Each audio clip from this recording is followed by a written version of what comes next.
Donc dans ce petit exercice, soit on pouvait utiliser le si de manière classique, ou je voulais également vous montrer le si avec des dollars. Alors, là, on a des articles, la viande rouge, code TVA 2, ça sera une TVA pleine à 19,6%. Le soda, code TVA 2, ça sera une TVA pleine à 19,6%. Les fruits, c'est code TVA 1, ça sera donc un taux à 5%. On pourrait le faire aussi avec un recherche V ou un index équipe, mais on va le faire avec un si. Alors, donc,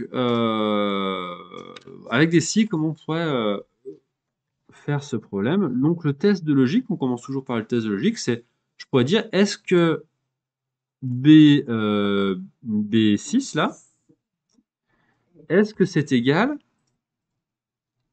à A2? Est-ce que c'est égal, donc, à 1? Là, il va me dire faux, vrai, il va me sortir des faux et des vrais. Je vais le faire de manière plus simple, quoi. Est-ce que B6 est égal à 1? Est-ce que c'est mon code de TVA réduite? Est-ce que c'est égal à 1? Hop, si je descends vers le bas, bah, il va me dire, bah non, ça c'est égal à 2, hein. Ça non, c'est égal à 2. Ça oui, c'est vrai, ça c'est vrai, etc. Voilà mon test de logique, j'ai bien réussi mon test de logique. Est-ce que B6 est égal à 1? Une fois que mon test de logique est bon, si c'est bon, donc je me mets juste après mon égal et j'écris le si. Si, j'ouvre la parenthèse. Si B6 est égal à 1, point virgule, valeur c'est vrai, alors bah, je sais que mon code TVA, ça sera 5%. Dans le cas contraire, ça sera 19,6%.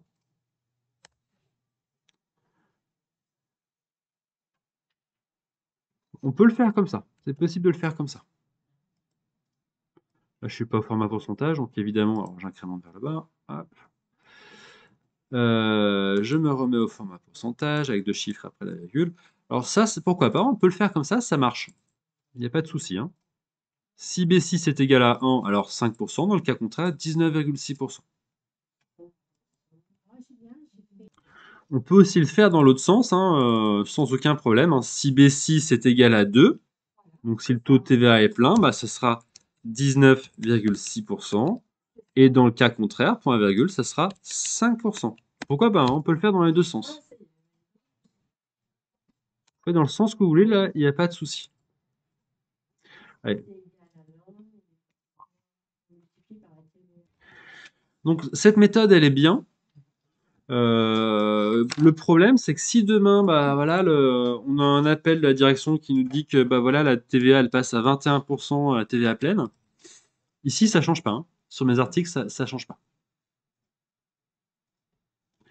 Donc, regardez un petit peu comment on pourrait le faire autrement. Donc là, je pourrais lui dire, bah, voilà, si B6 est égal à 1, alors C2. Point virgule, dans le cas contraire, alors C3.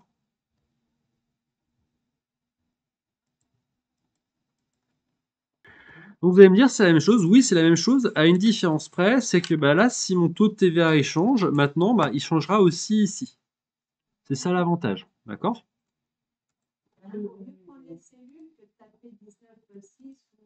Alors, vous pouvez prendre l'une ou deux des deux solutions. Par contre, chacune des solutions a son désavantage. Là, si j'incrémente vers le bas, regardez ce qui se passe. Donc avec les cellules, regardez ce qui se passe. Il me met absolument n'importe quoi. Pourquoi il me met n'importe quoi? Regardez pourquoi. Si B6 est égal à 1, alors C2, dans le cas contraire, C3. Si je double-clique sur la deuxième, bah, lui, il descend. Tu vois, il descend à chaque fois. Hop, il descend à chaque fois. Moi, j'aimerais bloquer. Quelle cellule j'aimerais bloquer là? C2 et C3, j'aimerais bloquer. Donc pour bloquer C2 et C3, je me mets avant le C de C2, je mets $1 avant le C, $1 avant le 2, $1 avant le C de C3, $1 avant le 3 de C3. Et là, ça marche parfaitement. $1 avant le C, je bloque la colonne C. $1 avant le 2, je bloque la ligne 2. Si je mets des dollars par ici, ça fonctionnera parfaitement. Et voilà donc comment on utilise le si avec des dollars.